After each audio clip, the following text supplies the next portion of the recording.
30대의 일본인 요리사 나카무라 유가 세계 90여 개의 나라로 특별 여행을 떠났습니다.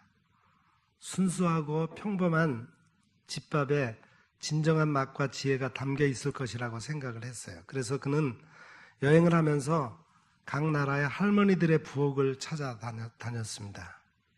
오랜 삶이 묻어있는 할머니들의 레시피를 배우면서 방황하는 자신이 변화되는 과정을 썼습니다. 할머니의 행복 레시피라고 하는 그런 책에 그런 이야기를 담았습니다. 포르투갈에 사는 마리아 로스 할머니가 호박잼을 만들면서 비법을 가르쳐 주셨습니다. 잼을 만들 땐 반드시 오른쪽으로만 저어야 해. 왼쪽으로 저으면 묽어지거든. 그 말을 들으면서 생각했습니다. 이 마법 같은 말은 과학적인 근거가 있는지 모르겠네. 하지만 왠지 힘이 있다. 나도 앞으로 잼을 만들 때는 오른쪽으로만 저어야지. 오랜 경험으로 쌓은 자기만의 규칙은 어딘지 모르게 멋이 있으니까. 조지아 루스단 할머니는 수수께끼 요리를 내놓았습니다. 누구든지 한 입 먹으면 같은 반응이 나옵니다. 야, 정말 맛있다. 그런데 이거 무엇으로 만든 걸까? 식감은 두부 같고 보기에는 닭고기 같은데 아무도 정체를 모른다는 겁니다. 알고 보니 재료가 달걀이었습니다. 각종 향신료를 섞은 달걀을 구워서 수프로 만들었습니다. 조지아 사람들은 가까운 사람들에게 식사를 대접할 일이 많았습니다. 구하기 쉬운 재료로 풍성함을 더한 음식이었습니다. 그는 할머니들을 만나서 요리법을 배웠고 인생을 살아가는 법도 배웠습니다. 그리 훌륭하지 않은 환경 속에서 좋은 즐기면서 살았습니다. 큰 손에 담긴 넉넉한 인심이 아름답고 매력적이었습니다. 지금까지 보고 들었던 일들은 그에게 지금부터 생각하고 시작하는 일로 이어졌습니다. 여러분, 사람들은 똑같은 재료를 가지고 다양한 요리를 만들어냅니다. 똑같은 이름의 요리를 하는데 다양한 레시피가 있습니다. 같은 레시피로 요리를 해도 맛이 다 다를 수 있습니다. 우리 인생도 맛있는 요리와 비슷하지 않을까요? 우리의 신앙도 이와 비슷하지 않을까요? 똑같은 시간에 똑같은 장소에서 똑같은 말씀을 들었습니다. 그런데 교회에서 신앙생활하는 성도들의 신앙과 삶의 모습도 아주 다양합니다. 우리의 신앙이 얼마나 아름답고 얼마나 매력적입니까? 나의 믿음은 사람들에게 얼마나 알려졌고 얼마나 영향력을 행사하고 있습니까?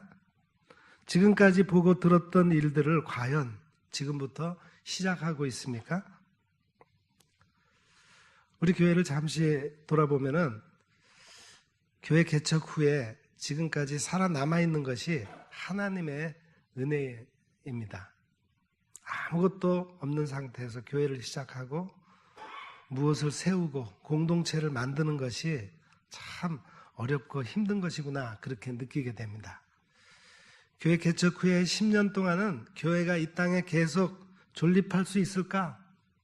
살아남기 위해서 열심히 노력했습니다. 그래서 교회가 바로 이 자리에 정착하게 되었습니다. 그리고 그 이후에 10년간은 교회가 부흥하기를 소망하며 애썼습니다.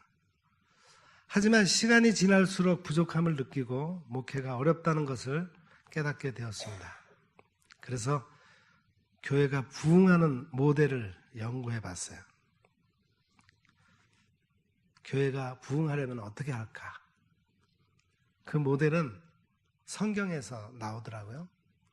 사도행전 앞부분 2장 42절 그 이하에 나오는 예루살렘 초대교회의 모습이 바로 성장하는 교회의 모델이었어요. 성도들이 먼저는 사도들의 가르침을 받아, 그리고 두 번째는 서로 교제하고, 세 번째는 서로 떡을 떼고, 그리고 네 번째는 오로지 기도에 힘쓴다. 그리고 날마다 마음을 같이하여 성전에 모이기를 힘쓴다. 그리고는 기쁨과 순전한 마음으로 음식을 먹고 하나님을 찬미한다.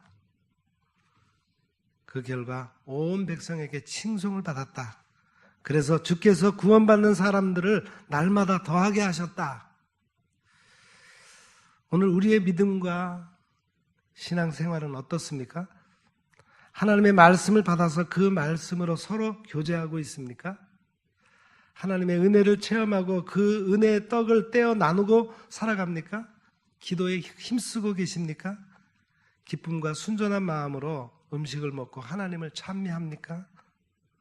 우리는 과연 이 주변 지역의 모든 백성에게 칭찬을 받고 좋은 평판을 받고 있습니까? 내 믿음이 성장해야 교회가 성장합니다. 내 믿음이 성숙해야 전도의 열매를 맺습니다. 성숙하다는 것은 맛이 들었다는 뜻이에요. 믿음의 맛을 알고 섬김의 맛을 알고 기도의 맛을 알고 헌신의 맛을 알아야 은혜로 헌신하는 것입니다. 내가 이웃에게 칭찬을 받고 좋은 평판을 받아야 영혼을 추수하는 기회를 얻습니다. 사도 바울께서 하나님께서 오늘 사도 바울을 통해서 우리에게 말씀하십니다. 하나님의 전신갑주를 입으라. 하나님의 전신갑주를 취하라. 오늘은 그리스도인이 입어야 할 5번째 하나님의 전신갑주를 말씀하십니다. 오늘 본문 17절입니다. 우리 다 같이 다시 한번 읽겠습니다. 구원의 투구와 성령의 검 곧 하나님의 말씀을 가지라. 여기 구원의 투구에서 투구는 본래 주변과 머리라는 단어의 합성어입니다. 페리라고 하는 단어는 주변이라고 하는 전치사인데 케파라이안 머리라는 뜻입니다. 투구는 머리를 보호하는 헬멧, 구원을 이루는 영혼의 보호물이라는 뜻입니다. 구원의 투구는 최고의 헬멧입니다. 전쟁에 나간 군인들은 머리에 투구를 쓰죠. 고대 전쟁에서는 적들이 작은 손도끼로 공격을 했어요. 손도끼가 머리에 맞으면은 생명을 잃게 됩니다. 그러나 머리에 투구를 쓰면은 칼을 맞고 외부의 충격을 받아도 머리가 상하지 않게 됩니다. 여러분, 사도 바울이 왜 구원을 투구와 연결시켰을까요? 구원은 투구, 머리를 보호하는 것이라는 거예요. 사무엘상 17장에 보면은 다윗이 골리앗을 대항해서 싸우는 기사가 기록되어 있습니다. 이스라엘 백성들이 블레셋의 골리앗 장수를 보고 그가 호령하는 소리에 사기가 꺾였습니다. 아무도 골리앗에 대하여서 싸울 장병이 없었습니다. 그때 양을 치던 목동 다윗이 아버지의 심부름을 갔어요. 전쟁에 나간 형들에게 음식과 옷들을 좀 갖다 주어라. 형들이 골리앗을 두려워하면서도 다윗에게 꾸짖으며 말했습니다. 내가 왜 전쟁터에 왔느냐? 다윗은 골리앗이 하나님의 이름을 모독하는 말을 듣고서 골리앗에 대항해서 싸우겠다고 말했습니다. 그 상황에서 사울왕은 어떤 선택도 할 수가 없었어요. 그래서 사울왕이 다윗에게 자기 군복을 입히고 노투구를 그의 머리에 씌우고 갑옷을 입혔습니다. 하지만 다윗은 자기 몸에 맞지 않는 갑옷과 투구가 불편했어요. 그래서 다윗은 자기에게 익숙하지 못하자 사울왕이 입혀주었던 그 완전 군장을 다 벗어버렸습니다. 자기 몸에 맞지 않는 것을 입고 싸워서는 이길 수가 없었기 때문입니다. 그래서 다윗은 평복 차림에 매끄러운 돌 5개와 물매만을 가지고 나섰습니다. 골리앗이 다윗을 보고 업신여기며 말했습니다. 내가 나를 개로 여기고 막대기를 가지고 나에게 나왔느냐? 다윗이 완전군장을 한 골리앗에게 말했습니다. 여호와의 구원하심이 칼과 창에 있지 않다는 것을 이 무리에게 알게 할 것이다. 전쟁은 여호와께 속한 것이다. 그러니 여호와께서 너희를 우리 손에 넘기실 것이다. 다윗이 골리앗을 향해 빨리 달면서 물맷돌을 던져서 골리앗의 이마를 맞췄습니다. 골리앗은 투구를 썼지만 다윗의 물맷돌이 그 이마에 박혀서 쓰러졌습니다. 다윗이 골리앗을 칼을 빼서 그 머리를 베었습니다.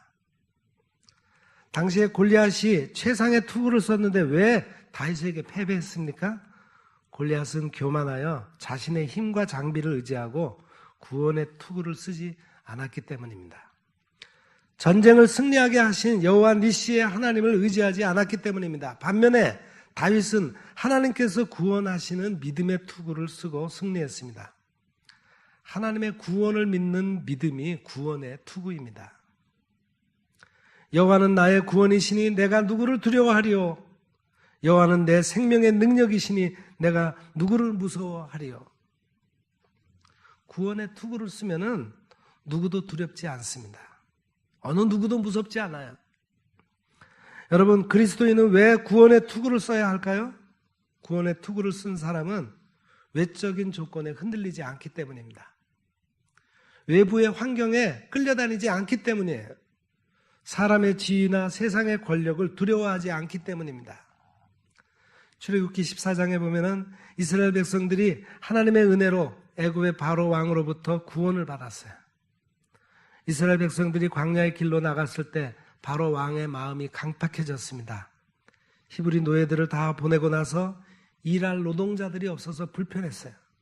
그래서 바로 왕은 이스라엘 백성들을 다시 노예로 삼기 위하여 애굽의 특별 병거와 모든 병거를 다 동원해서 장관들과 함께 추격했습니다. 애굽의 무장 군대를 보았던 이스라엘 백성들이 심히 두려워하면서 급한 마음으로 하나님께 부르짖었습니다. 또 한편으로는 모세에게 불평하고 원망하며 말했습니다. 애굽에 매장지가 없어서 우리를 이 광야에서 죽게 하느냐? 어찌하여 당신이 우리를 애굽에서 이끌어내어 이같이 하느냐? 이런 모습은 우리에게 많은 것을 생각하게 하고 교훈을 줍니다. 우리도 하나님의 은혜로 구원을 받았습니다. 그런데 구원의 투구를 쓰지 않으면, 환경이 어려워지면, 생활이 어려워져서 사면 초가의 상태가 되면은 이스라엘 백성들처럼 말하고 행동한다는 거예요. 그냥 불평하고 원망하고. 반면에 구원의 투구를 썼던 모세가 백성들에게 말했습니다. 너희는 두려워 말고 가만히 서서 여호와께서 오늘날 너희를 위하여 행하시는 구원을 보라. 너희가 본 애굽 사람을 또다시는 영원히 보지 못할 것이다. 모세와 이스라엘 백성들은 믿음 생활에서 많이 달랐습니다. 모세는 구원의 투구를 쓰고 지도력을 발휘했습니다. 하나님께서 인도하셨으니 하나님께서 하시도록 가만히 서서 하나님께서 행하시는 구원을 보라는 것입니다. 반면에 이스라엘 백성들은 구원의 투구를 쓰지 않고 광야 훈련을 받고 있었습니다. 구원의 투구를 쓰지 않는 사람은 하나님을 알되 하나님을 영화롭게 하지 않습니다. 감사하지 않고 늘 불평합니다. 하나님의 구원을 믿지 않아서 생각이 허망해집니다. 미련한 마음을 갖고 마음이 늘 어두움에 갇혀 있습니다. 스스로 지혜 있다고 말하지만 어리석은 삶을 살아갑니다. 구원의 투구를 쓴 사람은 복음을 부끄러워하지 않습니다. 왜냐하면 이 복음이 모든 믿는 사람들에게 구원을 주시는 하나님의 능력이기 때문입니다. 구원의 투구를 쓴 사람은 복음으로 하나님의 의를 나타냅니다. 오직 믿음으로 살고 믿음에서 믿음에 이르게 합니다. 지금 우리는 구원의 투구를 쓴 상태로 살아가고 있습니까?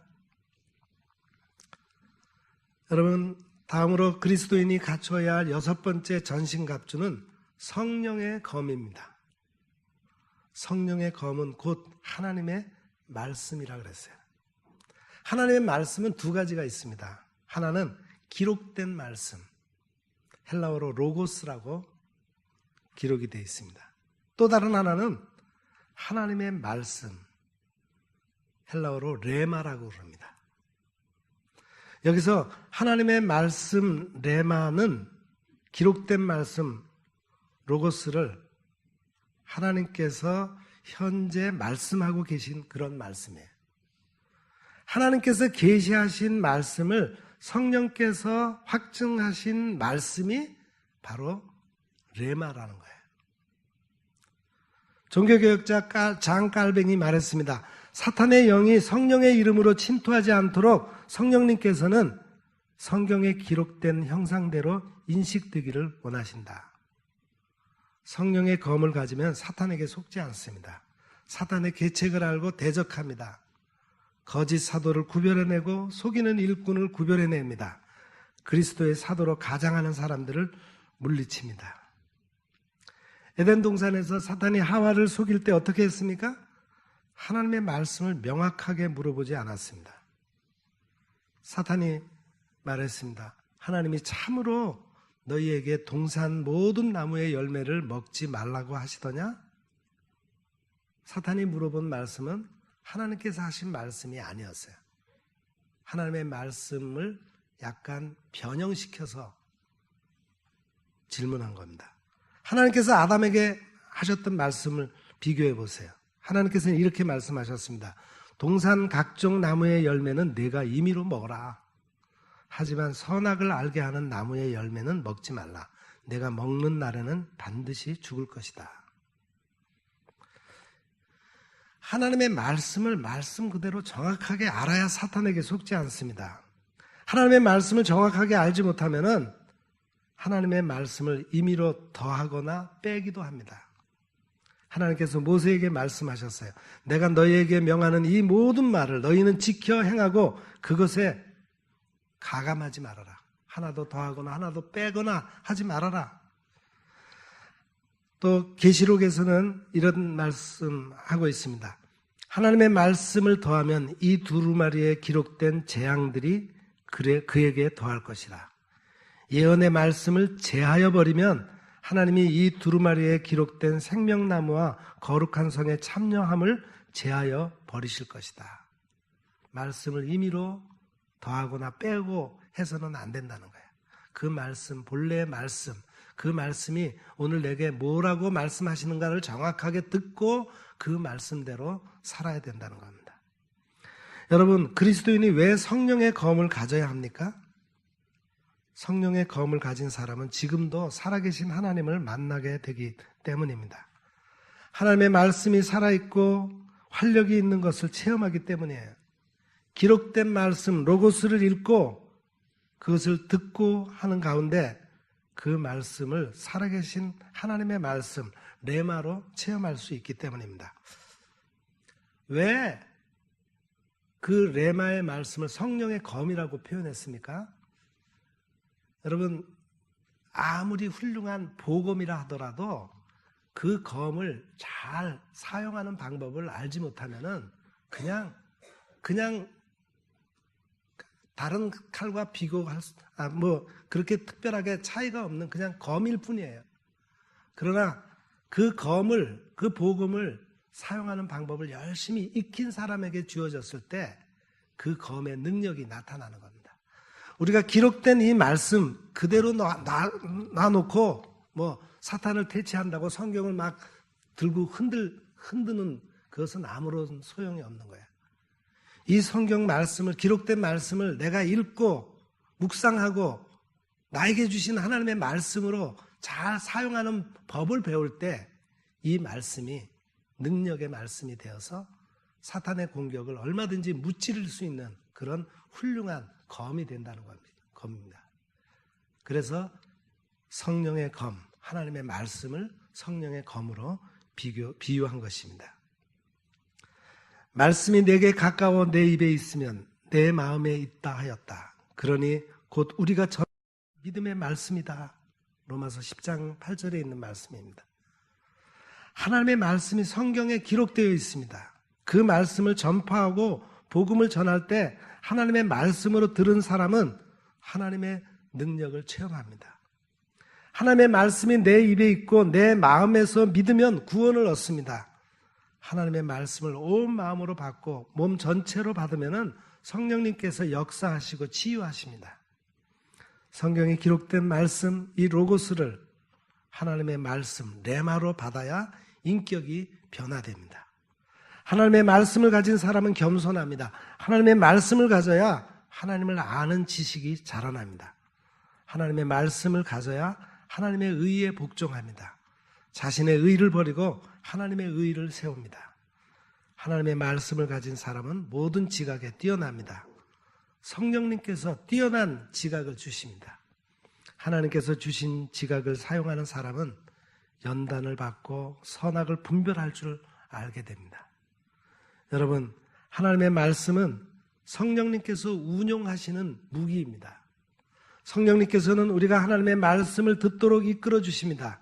그래서 사도 바울은 복음을 전할 때 지혜의 말로 권하지 않겠다 했습니다. 하나님의 말씀을 증거할 때 성령님께서 나타나시고 성령의 능력으로 전했습니다. 하나님의 말씀을 가진 사람은 삶의 목표가 바뀝니다. 새로운 목표가 동기를 부여합니다. 아무리 힘들고 어려운 일을 당해도 다시 일어납니다. 인생의 목적도 바뀝니다. 하나님의 말씀을 가진 사람은 주저하지 않고 내려놓습니다. 반면에 영적으로 약한 사람, 영적으로 어린 사람은 내려놓기를 싫어합니다. 내려놓으면 다 뺏긴다고 생각을 해요.